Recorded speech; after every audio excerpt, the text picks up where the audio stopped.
Hi, everyone. This is America Adapts, the climate change podcast.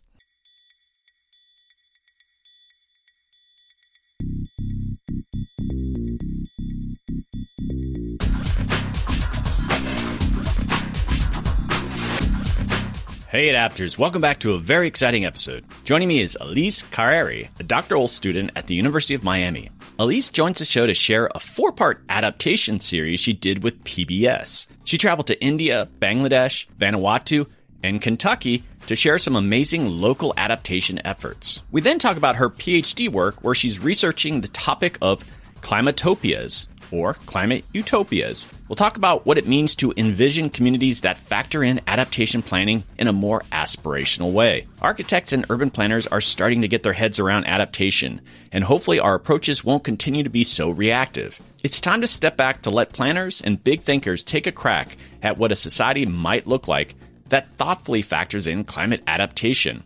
It's a fascinating conversation with someone who's been looking at examples of adaptation from around the world. Okay, upcoming episodes. Lori Schumann of Enterprise Community Partners comes on to discuss affordable housing and climate change. Crystal Skillman, an award-winning playwright, comes on to talk climate communication and a new climate play she's written that is being performed in London and coming soon to New York City. Yes, some great episodes in the pipeline. Okay, let's join Alizé and see how PBS talks about adaptation and learn about Climatopias. Hey, Adapters, welcome back. Today, we have an exciting episode. Joining me is Alizé Carrère. Alizé is a doctoral candidate at the University of Miami, filmmaker and educator, and is here to talk about Climatopias and also the work she did on a recent 4-part series on PBS called Adaptation. Hi, Alizé. Welcome to the show. Hi, Doug. Thanks for having me. Good to be here. All right. Very excited. Your PBS series was really cool. We're going to talk about that, and we're going to talk about your research that you're there at University of Miami. I'm a native Floridian, so it's great you're down there in Florida. But first, could you maybe get a little bit more background? I mean, I think you have a very interesting history and how you kind of got into these things. And yeah, just more of your immediate history. Yeah, I'm originally from upstate New York. I'm from Ithaca. And I think one of the more colorful parts of my background that I often talk about, just because I think it shaped a lot of who I am and the work I do today. I grew up in this house along the edge of Cayuga Lake, which is one of the Finger Lakes in upstate New York, kind of in the Cayuga Lake is the one that Ithaca sits right at the bottom of. And my parents had this old house that was a fishing shack that my mom had bought when she graduated Cornell and went off sailing around the world. And when her and my father came together and my sister was born, they moved back to this house in Ithaca and built it into the house that I grew up in. And at the time, there was still to this day, there's a 300-year-old oak tree that's right in front of the house. And so as they were building the house, they didn't want to cut down this beautiful tree. The tree was kind of folded into our house. And I kind of call it a quasi tree house. It was a very dynamic home that we grew up in as a result of this massive oak tree that was sort of like the additional family member in our home. It wasn't inside the home. It was part of the front porch. But I have these very distinct memories as a child of my dad, carving away more of the front porch every year so that the tree, as it was growing, wouldn't sort of distort the foundation of our home, and dealing with carpenter ants and squirrels' nests. And oh my God, the leaves, we would be buried under a giant pile of leaves every fall because of the massive canopy of the tree. The reason I bring this up and kind of tee things up this way in my personal kind of story is that this house for me was a really incredible place to be a child, to kind of integrate myself with the natural world. I felt very connected to it. And obviously on a much smaller scale, we were constantly responding and adapting to what was happening in our immediate little home ecosystem. And if I look at what I do today now, it's very on obviously a much larger scale, and in many other parts of the world, looking at how do people respond to profound changes in their home environments or their immediate landscapes. And when I say that, I mean more, how do we adapt behaviorally, and what types of changes do we make to the patterns of our lives and whether that's agriculture, whether that's our jobs, in sort of a more industrialized sense. And that for me has really become something I've integrated in my work, both in my master's degree and now in my PhD, looking at how people adapt and respond to change. So that's a nice transition into the PBS series that you did. And you've really had a great opportunity to go all around the world. It was great watching those. I'm going to have links in my show notes and everything. And they're like 16, 70-minute videos, and they're fantastic, great production values and all that. It's PBS, of course. And so tell us a little bit about this. How recent is this? And I want to dig into a little bit of the history of how those were started, but like, just give us the basics of it. Yeah, it's called Adaptation. And I got the idea for this series. And I'll start by saying that I'm not a filmmaker by training. It's something I really learned by osmosis. My background is obviously, and I'm a social scientist, and I didn't come from the world of filmmaking, but I, was very aware of the power of filmmaking and media in kind of capturing specifically younger audiences and engaging them on these really kind of difficult and overwhelming topics like climate change and, like a different human land use that is really altering all the different places we call home. I had received a grant back in 2013 from National Geographic to do a research project in Madagascar. This was after I'd finished my master's degree. And I was very intrigued by a story that a professor of mine at McGill University, which is where I was doing my undergrad and my master's at the time, it was a geography professor who had done quite a bit of work in Madagascar and was looking at how farmers were adapting their practices to severe deforestation. And this was when I was a junior in college. It was when I was taking this course, and he talked about this research, and he said, well, we're not really sure, but we suspect that maybe the farmers are taking advantage of these very severe erosional gullies that are forming across the hillsides as a result of deforestation. He said, but we don't know. There's not been any research done on this. And I was always very intrigued by that story because I felt like, this is an example in real time of a community adapting to some landscape change in a way that completely contradicted conventional wisdom around this idea that, okay, the only answer to deforestation is that we reforest. And this was potentially a story of a community doing something radically different and actually using that erosion to their advantage. And lo and behold, that was what ended up happening. And I had put in a grant application at National Geographic to, receive funds to go do this fieldwork, and basically spent 4 months traveling around the highlands with a local collaborator who was an agricultural journalist from Madagascar. And we spent time interviewing farmers all across the highlands about these erosional formations that are called lavaca, which literally translates to the word hole in the Malagasy language. And it's a very descriptive language. And really, they looked like just massive holes on the landscape. And if you go to my website, you can see some images of these lavaca formations.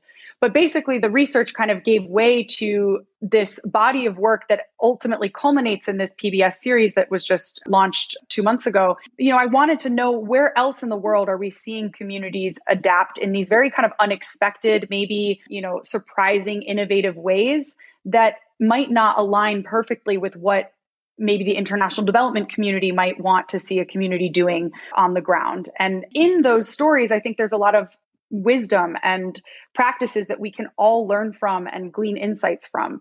And so this was what gave me this idea of making a digital series where I go to different places around the world and talk to communities living with profound change and, really trying to understand, well, what are you doing to deal with these changes? And how is your relationship to change? What does that look like? What does that feel like? And so that was basically the basis of the Adaptation series that then, I was able over the course of 7 years to travel to 4 different places and really document those stories. So you can see those all in the series on PBS.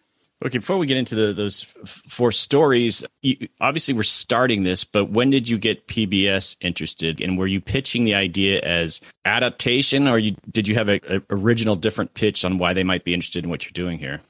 Actually, I started Adaptation at National Geographic, or at least my initial research was funded by National Geographic. The first 2 episodes were funded by National Geographic. And then I received another grant through the Redford Center, which is Robert Redford and his son, Jamie Redford's sort of social and environmental filmmaking group. And then at the very end, I received a grant from a PBS affiliated group called the Pacific Islanders in Communications, because one of our episodes is set in Vanuatu in the South Pacific. And then that gave way to PBS giving us a larger grant to really finish it all. I think they were very interested in having, this basically taking a look at these very global stories around adaptation on the local kind of community level. And so the funding started with National Geographic, and then about halfway through, PBS really came in as the main supporter to finish it. Well, I did appreciate that, PBS. was getting their head around the issue of adaptation. So that's great. So let's jump into some of these episodes. I want to start with the floating gardens of Bangladesh. Again, fantastic, great footage. I actually working with some Bangladeshis right now, just in another job that I'm doing, and so I feel like I learned a lot about it. But this was just all new, and it was great. You tell us what the core of that story is. This is the very first episode of the series, and it's the first one that we also shot. So this was back in 2016, actually, that we received the grant to go there. But what I will say is that what we were covering, of course, is still very much a reality for Bangladeshis. And the story looks at how communities, in these very low-lying areas across Bangladesh are building floating infrastructure. And some of that, we sort of start the episode by talking about these organic rafts that are made that are turned into floating gardens. And they're basically made entirely with organic materials. So water hyacinth, which is an invasive water weed that in fact is found in many, many parts of Asia. And it's quite a problem in many places, specifically in Bangladesh, because it chokes up waterways very easily and it kind of floats on the surface. So what the farmers there have been doing is pulling some of this water hyacinth into layers upon which they will then place bamboo rods and then more layer of water, multiple layers of water hyacinth. They let that compress down over 15 days. And then that raft will essentially become a bed upon which they can grow crops. And so they'll put fertilizer and, cow manure, what have you, and start growing things like spinach or okra. The beauty of these floating gardens is that no matter what the water level is, the agriculture is floating on top of it. So as it rises, the raft rises. As it falls, the raft falls. And I think one of the really interesting things about this is that they're seasonal. So once the monsoon rains come or the flooding occurs, once that completely drains, those rafts, because they're totally organic, will be chopped up and reintegrated into the soil almost as just like a fertilizer afterward. And then they'll make another one of these floating garden beds the following year. And this is not actually a new technique. Its roots, as far as I understand, there were some Bangladeshis we spoke with who said that their, great grandparents had been using this technique. My understanding is that it's called Baira, Baira. And this is something that, is being kind of revived in light of climate change and some of the challenges associated with flooding that Bangladeshis are experiencing. So this gave rise to other versions of floating architecture and kind of floating infrastructure that we see in Bangladesh. And so the episode goes on to look at a couple of other manifestations of that. So some more sturdy floating gardens that have duck coops attached to them and aqua farming and sort of tilapia pens. And then we sort of end by looking at floating schools and other floating structures started by a gentleman named Mohammed Rezwan, who has an NGO locally called Shidhulai Swanirvar Sangstha. And he's looking at doing a lot of different floating architecture for Bangladeshis, especially for kids who can't make it to school. So floating schools and floating libraries and things like that. And they had you get in the water there too. I'm like, ooh. Yeah. I get a lot of questions about that. It was great. But to me, the most interesting thing was just seeing the school and then this notion, I think this is the broader point you're trying to make, is just like how a little mini community can sort of integrate itself. And, of course, they've been doing this for a while, but like, what does the future hold? And this floating school was really neat. Seemed like a viable option for them. So, yeah, I thought that was really interesting. Yeah. And one thing I'll add too about that is that I think the narrative we often hear about people, in Bangladesh, for example, given that it is a very vulnerable country when it comes to climate change, is sometimes I find a little bit, it's a little degrading in times. And I think that one of the things I found when I was there was that there are so many examples of Bangladeshis working extremely hard in very creative, innovative ways with the support of a very robust network of local NGOs. And that was something when I was in Dhaka that I was quite impressed by, was the network of local NGOs, not the apex NGOs, but rather, Bangladeshi run organizations that are supporting Bangladeshis across the country to come up with very sustainable ways of living and dealing with whatever challenges they're facing, whether that's agriculture or whether that's, other jobs that are, needed. And this to me was a part of the story that I wanted to make sure was highlighted, that there was a lot of local innovation and ingenuity taking place that to me was not, that's not always amplified, I don't think, on the kind of more global stage. So this was my effort, or my attempt anyway, to try and elevate those voices and experiences and the NGOs that we got a chance to visit and, see their work and kind of showcase what's happening on the ground in a, kind of flipping the story a little bit. Let's pivot to your next mini film. Ladakh, India is the geographic focus area. And there's these things called ice stupas, and correct my pronunciation if it's wrong. Fascinating story. I had no clue that these things existed. Tell us a bit about what that one covers. It takes place in this kind of very arid high mountain region of India known as Ladakh. And I was in touch with a gentleman named Sonam Wangchuk, who's our protagonist in this story, in this episode. He has been for several years now doing some pretty remarkable work around adapting to glacial melt. And I think one of the things that's important to remember for this episode is that when we think about the Himalayas and we think about very, kind of mountainous regions covered in glaciers and so on, we might not think that they are water scarce or that they suffer from water loss or drought. And that's actually very much the case in a place like Ladakh for part of the year. It's considered, as I said earlier, an arid high mountain desert.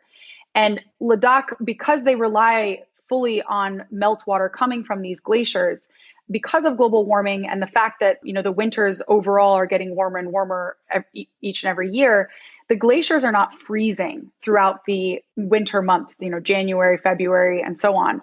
And what that means is that there's a trickle of fresh water that's continuously flowing down the Indus River Valley and then ending up in places like Bangladesh, for example, where our first episode takes place. And that fresh water is an extremely precious resource for farmers and folks in Ladakh. They rely entirely on that meltwater from glaciers.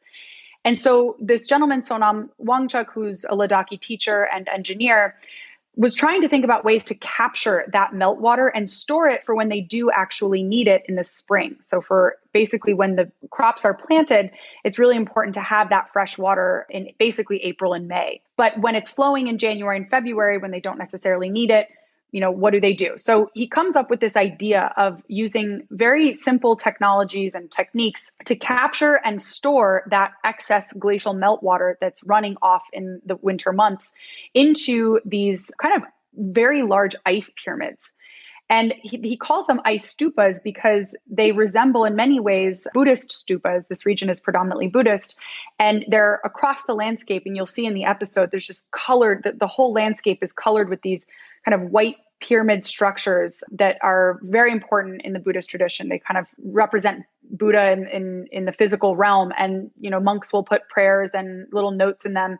And so these ice stupas, these very large ice pyramids that he's creating with he's basically capturing and storing the excess meltwater into and freezing it into these pyramids, they sort of resemble the stupas. And so one of the things about this story that as somebody who's a social scientist and works a lot with people and, the different layers of culture and religion that are tied into that one of the things I love is that this story is so unique to the region. And, if this were happening in Norway, for example, they wouldn't have called them ice stupas, maybe it would have been something completely different. And so in each of these episodes, and specifically, I think this is very much on display in the Ladakh episode, you see how the cultural, religious, and kind of economic backgrounds are integrated into the design solutions or the adaptation techniques that are on display. It's a bit of a technical process to explain. I think we do a better job doing it in the video than I could do right here.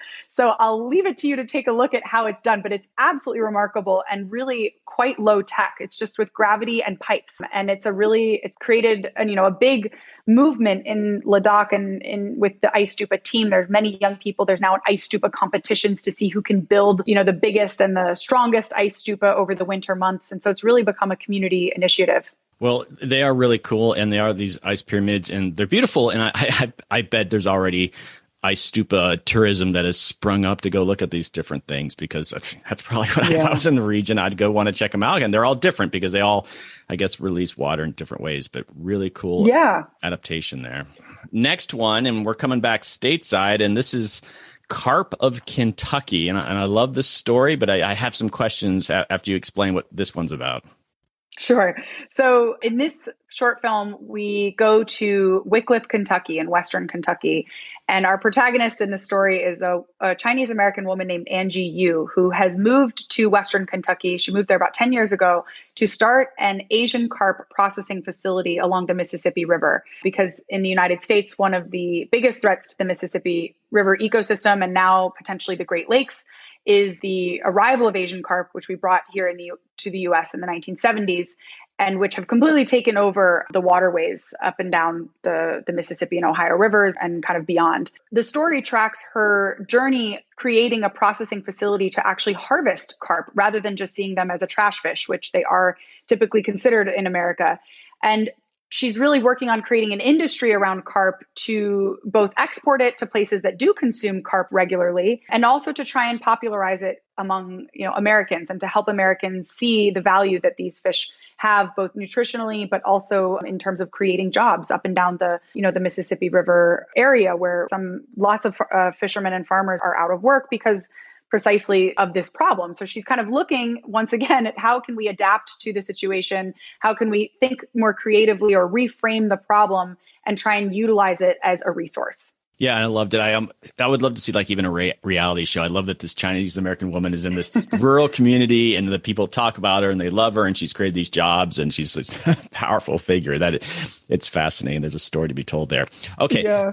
So here's my question for you, though. This is carp, and it's great that they're figuring out ways to use with this invasive species, which has been awful. I don't know if this was on purpose or the overall series, too, of just sort of like the parameters that you set. I didn't see any climate change connection and not your traditional adaptation connection. So what were you thinking with this episode? Yeah, no, great question. And it's absolutely true that this episode has nothing to do with climate change. But when we started the series, we put it out not necessarily as just a climate change focused series, but more broadly landscape change.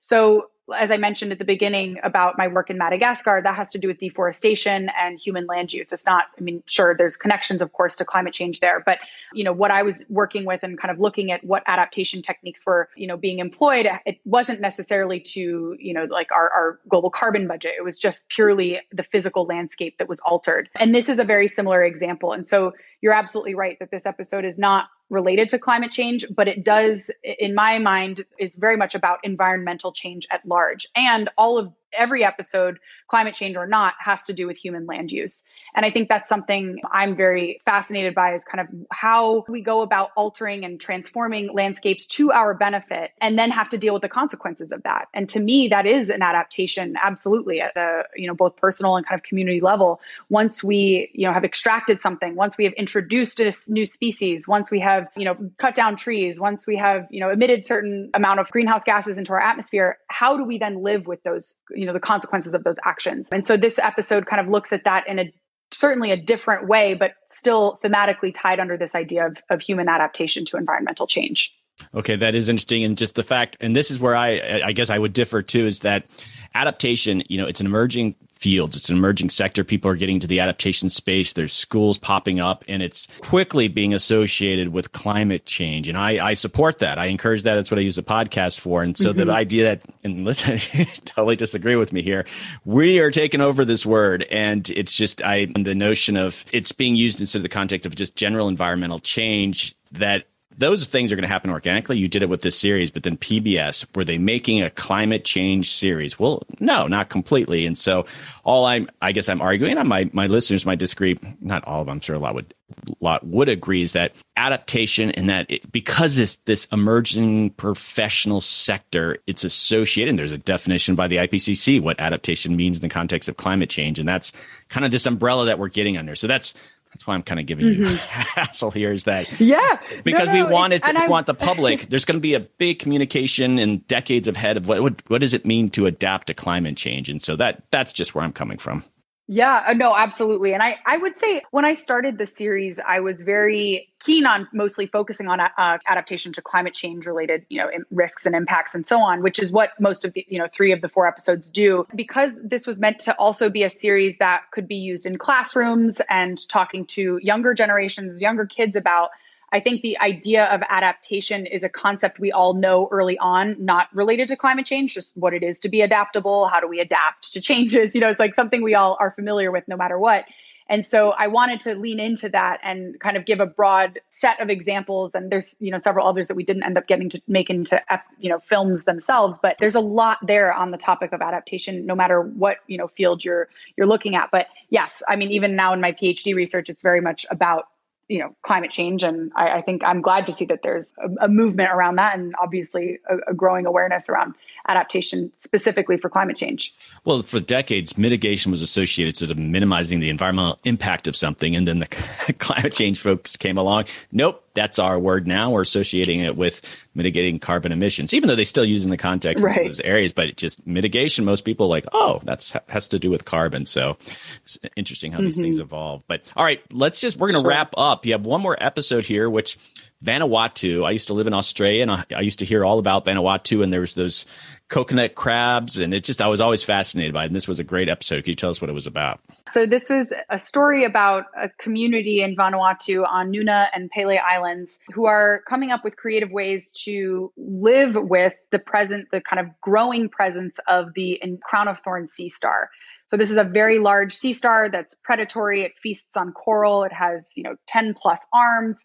It's poisonous. They're native to the Indo-Pacific region. So it's not an invasive species, but because of ocean acidification, because of overfishing, because of nutrient runoff, their numbers have just absolutely exploded. And you'll get these very large outbreaks of these crown of thorns starfish across a reef. And they're so detrimental that they can really just chow down. They basically eat the coral polyp of the living part of the coral, and then they leave behind dead coral in their wake, the kind of limestone skeleton. And they are really a huge problem across, many, even in Australia, the Great Barrier Reef has suffered from the presence of crown of thorn outbreaks. And so the story covers a community that's looking at how to, again, kind of similar to the Asian carp episode, like how can we, deal with this problem by using the problem as, a resource. And so we chart this journey of different community members in Vanuatu who are trying to come up with starfish compost and who are, also using ox bile injections to try and just manually kill them one by one. You'll see a few different methods that the community is trying out. And, I think one thing I just want to say about this episode is that it was really amazing to see this kind of local innovation and ingenuity on display. But I don't want it to make people feel like, oh, and I guess I should say that this is true of the whole series. These are not meant to downplay the gravity of these issues and say, oh, we're very adaptable. We've totally got this under control. Like, look at all the human innovation on display.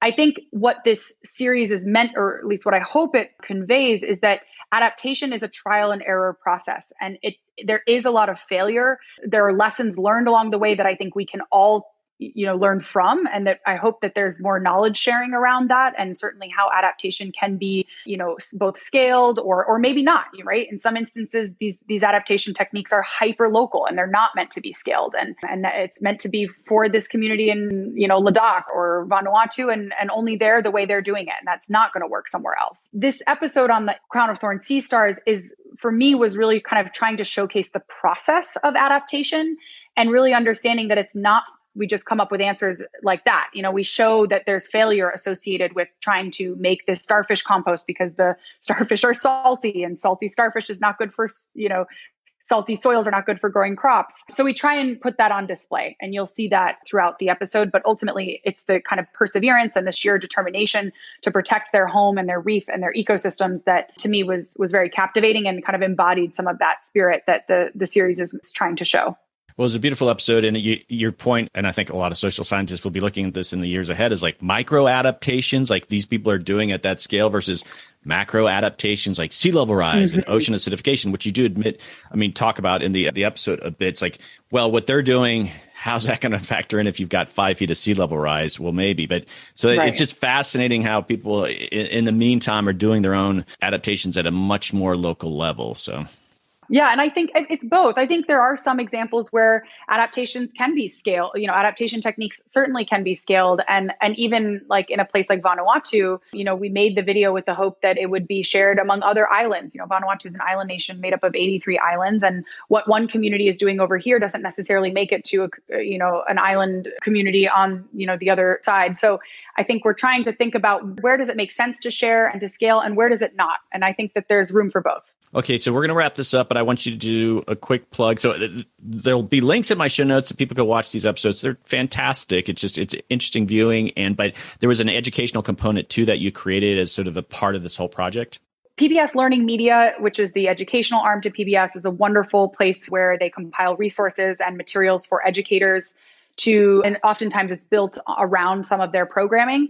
So we created a 5-part educational curriculum. It has 5 modules, 1 per each episode, and then 1 at the end for how students can make their own climate adaptation stories based on, some of the things that they've seen after walking through these 4 stories of others, around the world doing it in their communities. I definitely encourage people to take a look at that. It's meant to be used for all age groups. We've adapted it to, it can be used K through 12, but there's also a couple programs, even at the university level, that are using it. So definitely check it out because there will be information there for how to apply some of what you see and hear in the episodes to either your own classroom setting. Yes, fantastic. Definitely check it out. Okay, so we are going to do a massive pivot here, and now we're going to come back and look at the research that you're doing as a doctoral candidate at the University of Miami. Very fascinating, and I think very different from what you were doing with your earlier work. But I think I'd mentioned the term earlier, Climatopia. And so we're going to talk about this. And I think this is going to be really important in the years ahead as people sort of visualize what does it mean to live and adapt to climate change, and let's do it in ways that might actually make society better. And let's just start off. Tell us a bit about what you're researching, and we'll go from there. So this doctoral topic came out of actually the adaptation work that I had been doing over the last 7 years prior on the series. And what I realized was that many people, in sharing the adaptation series out in the world, people would say, well, this is great, but I'm not a Bangladeshi farmer, or I'm not, I don't live in Ladakh, I don't live in Vanuatu, and I don't, whatever it may be. What does adaptation look like for us? And how can we think about adaptation here in my Upper East Side apartment in Manhattan, for example? As a result of all of these kind of questions, and of course, these were also circulating in my own head, started looking at adaptation, kind of futuristic visions for adaptation in the US or, even internationally in more industrialized contexts. And I started coming across, and I'm sure many of you who are listening probably have seen these yourselves, but these very glossy, flashy renderings of, the latest eco-smart city or forest city or floating city. And I was really, on the one hand, very drawn to them because, of course, they're very appealing visually. And of course, who wouldn't want to live in a verdant urban environment with these towering, apartment buildings covered in trees? That's the stuff of fairy tales. I was really also kind of critical of them, saying who are these for and who has access to these? And if these are being put forward as the plans and futures that we will all inhabit, how is this really going to play out beyond just being something pretty to look at? And so this gave rise to my dissertation topic and the kind of what I'm terming climatopias, which are these climate utopias that I think are on the rise. I mean, I feel like there's a new one that comes online every week that I'm kind of looking at, but really, are they actually meeting the needs of the moment for the people who are most vulnerable and who really need the most support? And I would argue that not the case. This is kind of the beginnings of my work. I'm doing a deep dive right now into some of these plans and looking at, how does utopia manifest in relation to climate change? Okay, so as we dig into this, it might be completely obvious to some people, but how would you define utopia so people can kind of get that broader context of what we're going for here when we're looking at climate change? Excellent question. And this was something I spent basically 6 months reading and writing about myself in preparation for my PhD work, because it's such a complicated topic.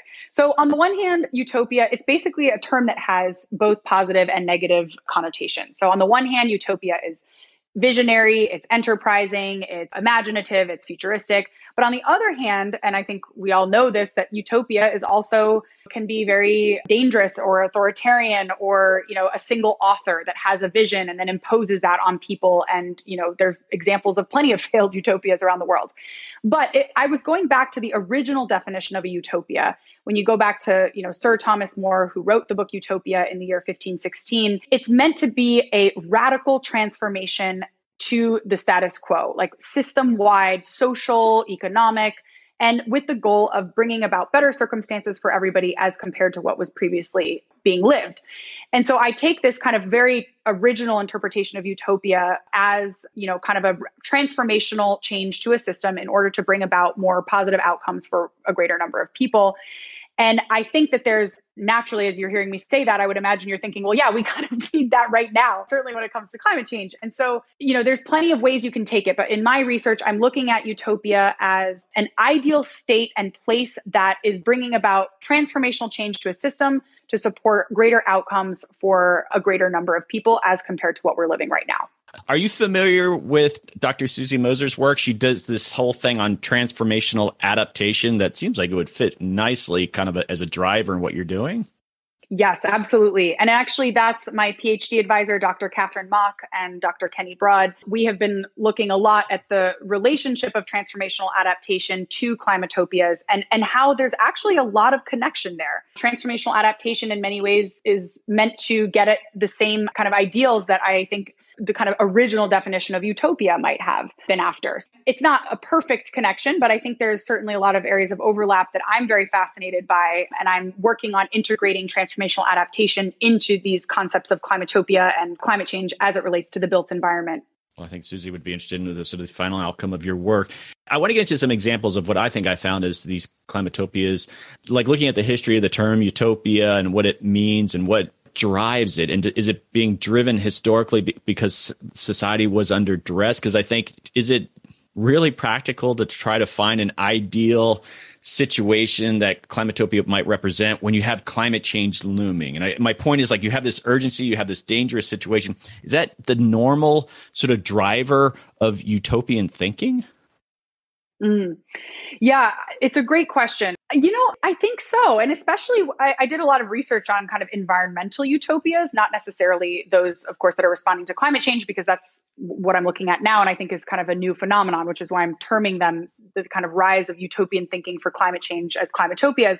But there's a whole history of ecotopias. And I'll just say that in the utopian tradition, it's very common to find, it's called a portmanteau when you put two words together. So technotopia, ecotopia. And that's why I've kind of landed on climatopia, which is meant to really indicate this like a new category of utopia in this like long lineage of, different utopian experiments or projects. There are many examples of projects that I think are capturing the transformational power of building and how we can, build communities of the future that are, they don't have to be these kind of big fanciful projects that are green city where everybody's, it's a Shangri-La and everybody's one with one another. I think that the climatopias are, on the one hand, there's this rise of these glossy renderings and these versions of them that look one particular way. But I think where my research has pivoted over the arc of my dissertation is that towards the end, I'm realizing that there are plenty of examples of projects that have, they might not look as glossy, but they're doing exactly what we need right now for kind of supporting communities in facing climate change and facing the consequences of that. So, for example, I'm looking a lot at cooperatives and how, which, couldn't be farther from what we're seeing on some of these, the big fancy architectural proposals, but like there's a cooperative architecture group based out of Barcelona who are looking at the power of community land trusts and different ownership structures of housing and using mass timber and, using different building materials that support both, in many ways, mitigation and adaptation in their design. And I think that's really, if I look at like, okay, well, what is an ideal climatopia? Well, it's one that brings about, an increased quality of life for residents. It's both kind of dealing with adaptation and mitigation, or maybe you have one or the other. I've kind of created categories of different types of climatopias based on whether they're more mitigation focused or adaptation focused. There's a certain degree of social cohesion and unity within that's built by not feeling like you're in like this like kind of cutthroat capitalistic order that makes you in competition with everybody around you. So I think there are examples of that, you might not on the surface look like a utopian project, but that actually capture a lot of what I'm interested in when we think about living with climate change in ways that still allow people to, live dignified and holistic lives. Well, you said you've been doing some research on what maybe some examples that are out there. And I asked around myself because I was thinking, what are some of these very thoughtful, idealistic ways of incorporating climate change into resilience planning? And so I just want to throw out a few. And if you've heard of them, great. If you haven't, no worries. Yeah. And I'm just going to toss them out. So there's this whole, it's a sort of a conference approach, but keeping history above water. And there's resilience by design, which I think probably is one of the more well-known ones. Mm-hmm. And then Envision Nantucket, that's really more localized. And so these are attempts by these local communities, like they're going through the sort of, I guess, the process of what you've described, where they're bringing in the architects and, urban planners and such, and they're making these idealized visions of what the future could be with climate change. And I've been exposed a bit to them. I've done some interviews and such, but yeah, I just wondering if with your own research, encountering these, are these practical ways to start really thinking about adaptation? And I guess maybe that goes to the core part of what your research is about. Yeah, I do think so. And I think the reason I think that is that the focus of my research is really through the lens. I'm looking critically at architects and designers specifically, and the profession of architecture and urban planning, professions of urban planning and architecture, because I think that there needs to be, if we are going to be designing for climate change adaptation and coming up with different techniques or, proposals, it starts, I think, in many ways with the professionals in that space saying, okay, I need to think about this in a more integrative way. I need to be working with the community. It can't just be somebody coming in and saying, okay, this is a great adaptation solution. And so one of the key pieces of my research is really the involvement of community members in design. And I think that participatory design or participatory planning, there's 101 words for it, is when we talk about successful adaptation, I don't see any world in which that can happen. I don't see any world in which adaptation can happen successfully without the involvement of the communities and community members for whom these plans are designed. And so when we talk about Climatopias and these urban design proposals that are very kind of flashy, most of them completely lack in that department. So when I look at which are the proposals that are really meeting the needs of the moment, a lot of them are much more kind of on the ground, working with the community members. The community members have an active voice and role in what's being designed. And I do think that is, one of, if not the only kind of key ingredient for successful adaptation. I mean, it has to be a community-oriented process. Otherwise, buy-in is very, very difficult, and you can face a lot of problems and hardship along the way. Well, I would ask too, just like, how do you get started thinking about designing a Climatopia and, maybe just an ambitious university program, whatever, but even in your own, and I'd be curious your thoughts on this, is even in your own backyard there, you have the Southeast Florida Regional Climate Change Compact in these 4 counties, and they're starting to really think about climate change for these local communities. And I think they cover a lot of it. It's sort of like a bureaucratic approach, but to me, that to me is sort of like phase 1 of really trying to get to a Climatopia. And I'm just curious your thoughts on that. Yeah. And it has to be a coalition of different players and people involved. And of course, when anything becomes more participatory, it can get messier for sure. But I think the payoff of that is much greater. And it's important that we don't get bogged down by the challenges of kind of working through some of these more collaborative projects, which certainly have longer time frames. And, you have to build that into your design, which, here, certainly in a place like Miami, where I'm living, is like buildings are just mushrooming up over the course of 6 months. So it's pretty hard for that to, that practice to be put in place when you're seeing the speed of development here. But I do think that there's it's important to have multiple players involved, like, the different organizations, NGOs, architects, the private sector. I mean, it has to be a collaborative process. Yeah, I just don't see how it's going to work if it's not that way. Architects and urban planners will be key players in thinking about these things. Do you feel that their schools, when they're coming out of universities, that they're even prepared for this? Or is it just sort of the really random person that kind of even is thinking about climate change? I'm discovering that's really true. Adaptation really hasn't made its way into a lot of the various programs out there.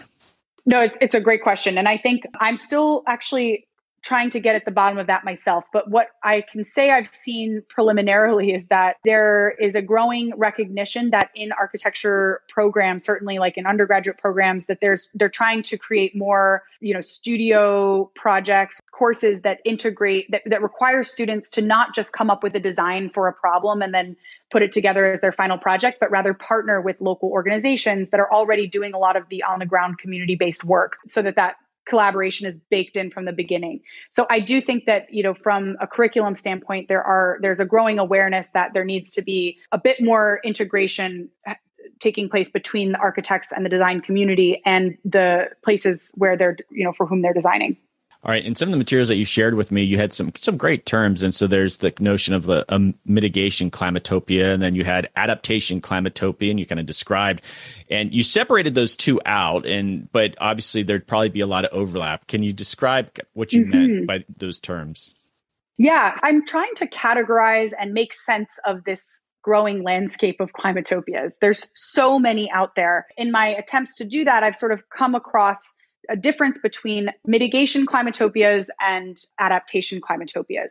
Mitigation climatopias tend to be projects or design proposals that are focusing exclusively on drawing down carbon. So like they might be using mass timber. They might be a very dense urban project such that it's not going to create urban sprawl and take away from, other green sites in the area. They might be these kind of net zero carbon cities. Now, I would argue that there's some problems there with that because they don't take into account the full life cycle of building a net zero city in the first place, which has a huge carbon footprint. We're seeing a lot of that actually in the Middle East, where, they'll say, okay, we're going to build kind of zero carbon city. Well, it's like, okay, that's great once it's up and running, but that does not at all account for the fact that to create that city in the first place, your carbon budget's through the roof. Then adaptation climatopias are those that are really focusing on designs that adapt to the challenges, that are being felt. So floating cities or floating architecture, like the Bjarke Engels group. That's one of the biggest kind of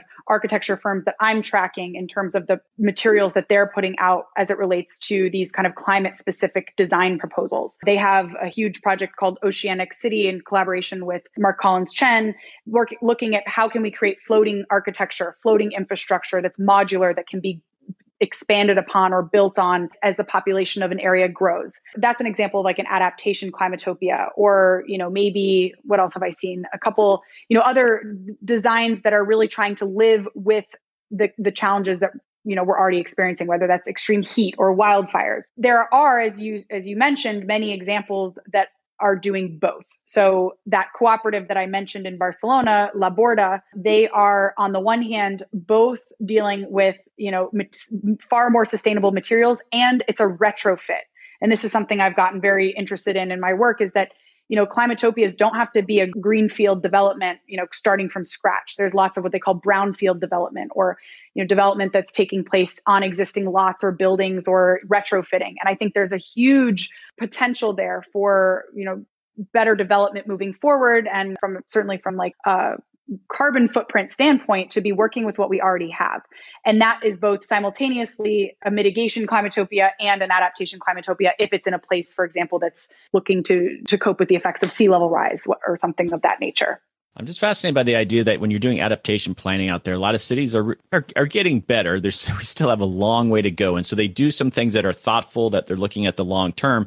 But no matter what they do there, a lot of these communities are really going to have to be reactive to, disasters that occur. Miami, you need a hurricane or sea level rise. And so even though you put all this thought into developing this climatopia, when these impacts occur, have you found any examples of where communities really do that well? And you think about the investment that goes into, refugee camps, like when people have to move because their areas have been flooded and stuff, and integrating that more disaster part of dealing with climate change to the more idealistic way of planning long term around climate change. I hope that makes sense. Yeah, they totally. seem like they're at odds with each other, and they're always going to undermine that more idealistic climatopia approach. Yeah. And that makes total sense. And I think that there's a lot of examples of projects that are now like disaster resilience planning is its own, burgeoning field of study and practice. And I will say that, sure, I think climatopias are definitely more in the camp of, not necessarily acute disaster, but kind of chronic change and ongoing and kind of longer term. But I have found a couple of different affordable housing examples of like, how do we, in a place that is maybe more prone to disasters, how can we build affordable housing that is strong, better withstand some of those, whether it's high winds or flooding. Now, I wouldn't necessarily say that's a climatopia, but it certainly is getting at exactly that kind of in between there that you're talking about, like being able to respond to disaster, but also still longer term being a good example of how we're going to live in the future. It's a tricky one because and especially when it comes to like things like wildfires. I mean, I don't know about you, but I have not seen very many like good adaptation examples to things like that in the built, like when we're talking about homes and buildings. I mean, there's a couple in Australia that I've seen, but it's just so catastrophic that it's like, I don't know how you adapt to that. So I want you to think about my listeners. A lot of them, very wonky people, a lot of, government people, nonprofit people, policy people. And I think they would be very excited that there'd be a more thoughtful, idealistic way of planning around, adaptation and climatopia. What about your work? Like when you're done and the sort of the tools and the resources that you develop, how does that make its way out there as policy tools? Yeah, I'm trying to take what I'm learning from all of this research around building and design and infrastructure, because remember, a lot of my entry points to this topic are coming from a place of design. But what I've realized over the course of my research is that that's actually a very small piece to the puzzle. And sure, we can build resilient cities and buildings and ecosystems in which our life plays out. But so much of it at the end of the day comes down to people and how are people looked after and how are those relationships being cultivated. And of course, design has a really important role to play in that, because how we design cities and how we design buildings and so on can very much encourage or discourage certain interactions. And so when I think about how my work will translate into policy or into action, I'm really now focusing on not just the kind of infrastructure element, if you will, but how can we support policies that encourage more social cohesion and community building. And like I said, I mean, I've been doing a lot of research on cooperative models, and not to say that that's going to be the kind of silver bullet, but how can people have greater ownership and stake and voice in the matter so that it's not just left to a designer to come in and somebody to say, hey, this is what we're going to do to make, armor up your city and armor up your life so that you can withstand these challenges. So I guess the short answer is I'm still working it out, but I'm very interested in how we can, kind of explore new forms of living and ownership of homes, of property, and how that could translate to stronger solidarity and cohesion among people when it comes to climate change. Well, the reason I bring it up too is, again, adaptation is such a new emerging area that a lot of people just looking for, well, how do I help this community deal with flood? And I think we're slowly getting the time to really think about, okay, who are our aspirational leaders out there, people who have a vision of what adaptation means for society. And you're getting more and more of that. And that's what you're doing. I just think there'll be a demand for that. And that urban planner working for the city, that might not be that useful to them. But I think there needs to be that vision or multiple visions to kind of help create communication narratives around adaptation. And it's been a very wonky, clunky sector. And I think it needs a lot more visionaries kind of coming into the space. Yeah. And don't get me wrong, I'm very drawn to architects and planners and designers and the work they do, because I think they are very uniquely positioned in society to offer up new ideas, out of the box ideas, visions that people aren't thinking about. And I don't think we should dismiss those. I mean, I think it's very natural. I've seen a lot of my colleagues be very dismissive of, oh, it's just another utopian experiment. I don't think that's necessarily always true. And I think we should look at how, you need the dreamers in society to help you kind of see what other possibilities exist. And so my work is really trying to understand and kind of translate some of the visions of dreamers. And I think architects and designers have a really important role there. And then translate it into a space that really is, how can we do that fairly? How can we do that equitably? How can we do that in ways that ensure the longevity of, our communities and the next generations? And so kind of, to me, it's both a very inspirational place to be, but also, you just have to kind of be critical in certain ways of how those designs and those visions manifest. And, we can't just instantly glom on to the next billionaire who has an idea for, a city in the Nevada desert somewhere, which, we've seen plenty of examples of that. But how can we really think about, okay, we need those big visions. And then we also need ways for communities to be deeply involved in those visions and have their voices heard and, their ideas and so on accounted for. So I guess it's kind of both. And I want to be very clear that I'm in this space because I really find that there's value in both the dreamer side of things and also the critic side of things. No, I like the idea that we need more adaptation dreamers. We obviously need the people on the ground doing their thing, but we need people kind of thinking big picture and such, and that's not happening enough. So this has been a fascinating conversation. I want to wrap things up by just asking, what's next for you? What's going to keep you busy over the next 6 months to a year? My research. Okay. I'm entering the hardcore phase of, really trying to get some of this work published and out there and really, spend the next 6 months finishing up a couple of my dissertation chapters and hopefully be on the other side of it about a year from now. It's been a very interesting journey. I will say I basically lived the pandemic in utopia. Nice. Okay. And last question I ask all my guests, if you could recommend one person to come on the podcast for me to interview, who would it be? I would recommend, can I recommend two people? Oh, that always happens. Okay, go on. It's two people, and they're both on my PhD committee, and I have just an incredible amount of respect for their work. Dr. Jola Ajabadi, who's at Portland State University. She does a lot of work. In fact, she's been very instrumental in shaping some of my thinking around this topic of climatopias and urban futures and resilience for climate change. And my committee chair, Dr. Catherine Mock, who's a professor here at the University of Miami, who also has been just hugely important in my own research and the development of my thinking. So she's also working closely on topics of climate change adaptation and managed retreat. I actually had Dr. Mock on the podcast a long time. She was one of my first, like my first year, I had her on when she was at Stanford. So yes, very familiar with her work. Wow. Yeah. Yeah. It's been a little while. Great recommendations. In that case, I would say Jola. Okay. By default. And I can give some contact information from you later. But thank you so much. Really cool work that you're doing. And congratulations on the PBS series. It's important that we get every mode of communication out there talking about adaptation, and just thank you for those efforts, and thanks for coming on. Yeah, thank you so much, Doug. It's a real pleasure. I love your show, and I'm honored to be on it.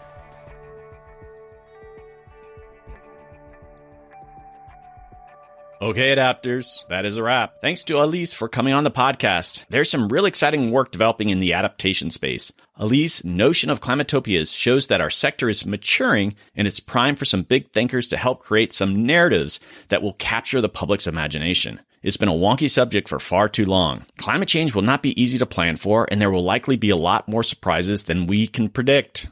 But society-wide, if we start imagining how we're going to adapt stable communities to these impacts, then we need to think big. I look forward to seeing more examples of climatopias start to emerge. If you're new to this podcast and you're catching up on all things adaptation, definitely take a look at the podcast library. We have covered a lot of ground that will catch you up on many of the most important adaptation issues: managed retreat, climate reparations, climate impacts on the LGBT community, climate finance, national security, indigenous issues and adaptation, legal implications of adaptation, and nature-based solutions to resilience. Okay, folks, that is just scratching the surface, so definitely take a look in the podcast library. Okay, so if you're interested in highlighting your adaptation work in a podcast, you hear me talk about this every episode, but consider sponsoring an episode of America Adapts. Sponsoring a podcast allows you to focus on the work you're doing and sharing with some climate professionals around the world. I frequently go on location and record these sponsored podcasts, which allows you a wider diversity of guests to participate. You will work with me to identify experts that represent the work that you're doing. I've done these with various groups like NRDC, University of Pennsylvania at Wharton, World Wildlife Fund, UCLA, Harvard, University of Florida, and some corporate clients. It's a chance to share your story with all my listeners. And most projects have communications written into them. Consider budgeting in a podcast. Podcasts have a long shelf life, much more so than a white paper or conference presentation many groups work into their communication strategies. Previous sponsors have used the podcast to communicate with their own members, board members, and even funders. It's a good way to show off your work. My previous sponsors have found the process actually pretty fun since there's a lot of creativity involved. Putting a podcast together is a lot more exciting and satisfying than putting a paper together. Please reach out and let's have a conversation around this so you can learn more. Also, if you're interested in having me speak at public or corporate events, please reach out. Folks, I speak a lot and you're going to enjoy this. I've been doing some keynote presentations and they're a lot of fun. I share stories from the podcast and my own experiences in adaptation. I will talk about adaptation in ways that will motivate and inspire you. You can reach me at americadapts.org. And for my regular listeners, word of mouth is so critical. Please take a moment and plug America Adapts on all your favorite social media feeds. On that note, I love hearing from you. I mean it. Just say hi. If you have an idea for a guest, let me know. Tell me what you do. It's the highlight of my week when I hear from you guys. I'm at americaadapts@gmail.com. Send me an email. Okay, adapters, keep up the great work. I'll see you next time.